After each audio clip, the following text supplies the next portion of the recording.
Shosho guys, welcome back to Speaker Nawe. I'm still your boy Taylor DJ. So today ngifuna senze album review yokuqala kulonyaka. So ngithe nje sibuyele emuva sithi rewind senze album bekade iphume last year ngo-October. I-album kaZuko SA umjide wasedutshwa.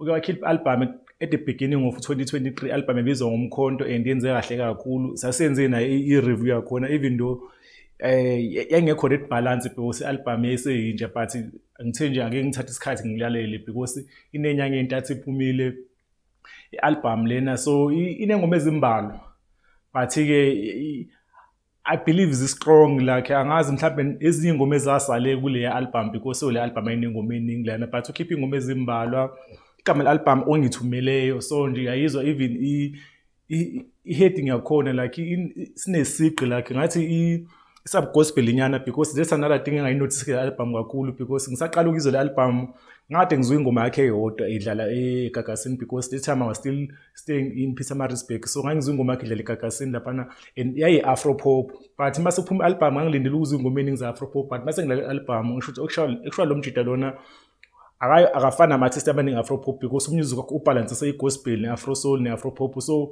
in between lapho but I think album yakhe i-categorize is afro soul so uyi-artist le-afro soul so ngifuna nje uku-highlighta ingoma engiyizwile because azikho ningi so nje zozo lezi ezinohlonze engiyithandile because i-album yakhe I think inesigqi kakhulu and bengayilindele na ukuthi ibe strong kanje because ama-album amaningi avamise abantu abaningi bayalekha ama-album esibili because i-album yokuqala isuke ukhwase kuyona i-attention eningi kakhulu but I think uzamile even though ezinye ingoma I feel like zishort lakhana khona la sincishe khona even nama-features I think i-features engiyibonile khona nje umntwana oyi-1 ofisa risho kwenye ingoma engiyithande kakhulu naye and I feel ubengaphinde emnike noma ivesi lakhe because naye ingoma eziningi zi-too short zizako 2 minutes 3 minutes but I think i-album yona ibhalansile imnandi and isound yakhona iyafana leya sound endlule kubantu abaningi lokho uvamise kuba yinto eba-challenge bezama ukushintsha kakhulu ama-sound but I think yena ustickile lapho and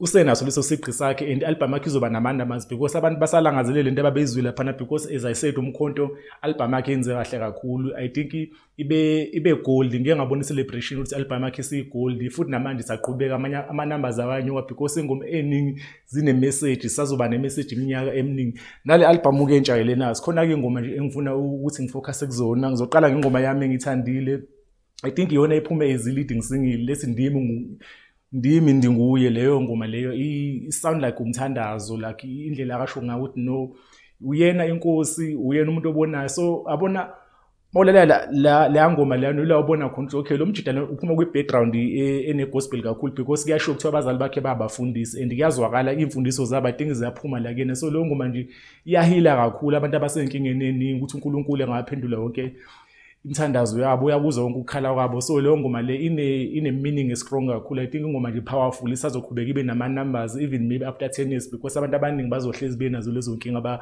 ababhekene nazo so I think nje iyona ngoma egold kule album and I'm happy ukuthi iphume as a single yaphuma kuqala so iyona nama numbers amaningi abantu iyona abayithola attention kakhulu hopefully izoshuthana ne-music video yakhona idla na ku-TV because ingoma powerful kakhulu so leyo ngoma leyo nje I think iyona ngoma best song kwi-album leyo khona enye ingoma ethi wangibhida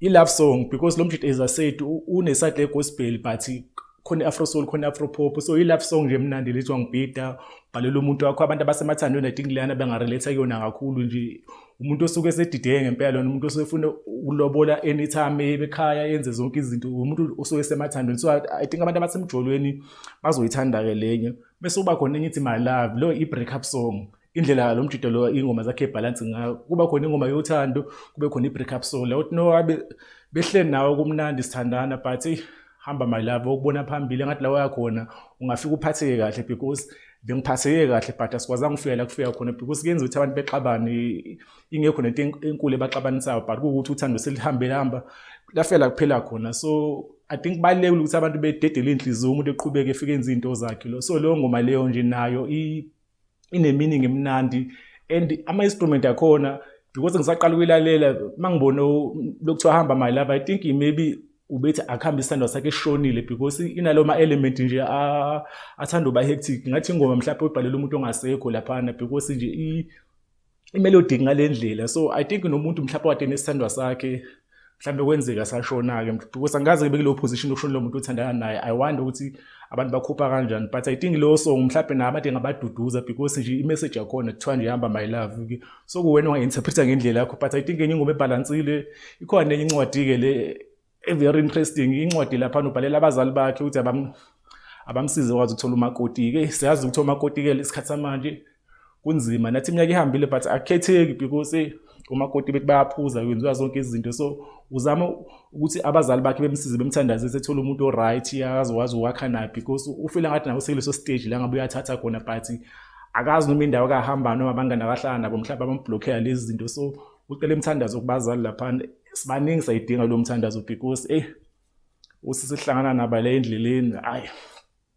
Angifuni ukukhuluma kakhulu ngiyoze ngikhipha amagama abantu, but khona enye ingoma ethi buyelana enkosini, that one i-gospel. So uma ngilalela ngikhumbuza le ngoma yakhe laphana kule album yakhe Umkhonto, exactly igama le ngoma Umkhonto le i-gospel nje straight-ile, it's just ethi nama-instrument-ke lawa akhe.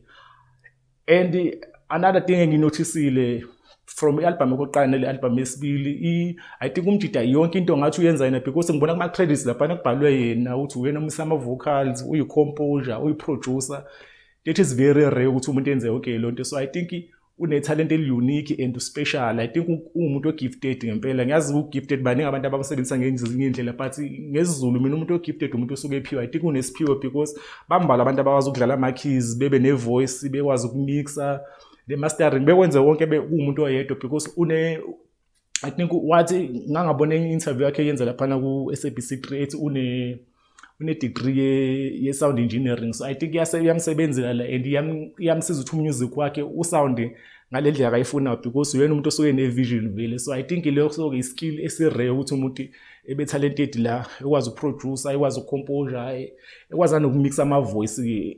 That is very important because ama-artist amaningi adophu banje uthothi umuntu ama-vocals akhe awamixeki ngendlela e-right, baningi nje abanaleyo nkinga, but lo mntu ukwazi ukwenza konke. So I think enye into emenza ebe-special mhlawumbe yena into emenza ukuthi eba-outstanding kwabanye abantu abaningi. But khona enye ingoma ihlala nami laphana uthi inkosi ayihlale naye kuzo zonke izinto ey'khona, naye inale message ye-gospel but kuya-relate thina abantu abazi ukuthi inkosi ikhona but abanqabile laphana ecaweni. So I think le album iphinde isondezana labo bantu labo abangajolike esontweni, ibathathele ecawa ibalizisele kubona. So I think that's why iskill akanaso ukuthi iphinde ithathe ne-youth ifake la ku-music wakhe because unama-numbers amaningi when it comes to ama-streams because abantu abaningi baya-relate ku-music wakhe. So I think i-album ibhalansile. I think I wish there was more songs, mhlawumbe like 18 or 15 songs. Iyona i-issue yami nama-features-ke, but ingoma zazuke indlela ezine-message ngayo like awudingi nanama-features amaningi like because i-message isuke ikhona. Sometimes abantu befike nama-features begcine sebeshintsha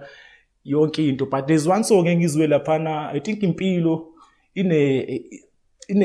ine-sound ye-house, ine-sound ye-house laphana. I think if it's a show DJ Saso, I'm not sure to DJ Saso muphi because ukhona wase-KZN, I'm not sure wangaphi Eastern Cape.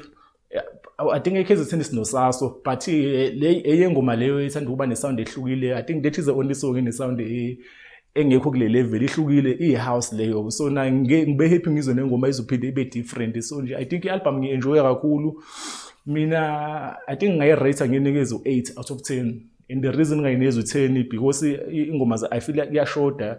I feel ngathi i-EP because inengoma eshoda, but kuthiwa i-album-ke le. But nje ngihappy kakhulu nge-message nangendlela nje e-produce ehlangene ngayo. Like I think i-strong ngale ndlela futhi uzokwazi uphinde iphushe because one thing yenze umkhonto usaphuma because ophume ngoJanuary abantu abaningi ba-catch up late. I feel le album uzwenza the same thing because iphume last year October. Mina ngizange ngiqala uyilalela ngoDecember because belophuma umusic omningi nami bengakaze ngiyibone iphumile. But uzuko umuntu ohamba kakhulu ama-interview like ngike ngamuzwa last year ku-interview eku-Radio 2000, ngike ngamuzwa eku-Crew FM kumhlobo wenene lakho umuntu oyithatha seriously ndawo ye-marketing. So ngine-short nale album yakhe izoloku iphusheka kanje one by one, izoze zibe khona leyo attention abantu abayithatha bayifake yona. So I think album esolid kakhulu leyo. So nje so speaker nawe no sifuna umnikeza ama-flowers akho umjide esaphila because when it comes to Afropop, I think after le nto yenza uVusi Nova, uNathi Makayo, uZahara,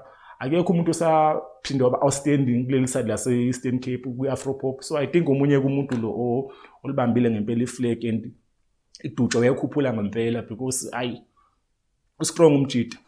Ngike ngambona eperforma last year, I think it was 2023 yana khona ngimbona eperform eBypass, but angaze ngimbone la kwi-show lakhe proper. I think mhlawumbe mengaba ne-show yakhe maybe be-close nala ngikhona, maybe ungathi emthatha because kodwa qumba abafiki thina siqumbuke apha, but-ke nje ngiyafisa na ukuphinde ngimbone kwi-show ebook e-headliner lapho. But-ke ngizoyivala lapha ivideo yami sekhona ku-Twitter ethi Speaker Nawe, sikhona ku-TikTok si-Speaker Nawe, sikhona ku-Facebook si-Speaker Nawe, sikhona naku-Twitch si-Speaker Nawe. Away, we out.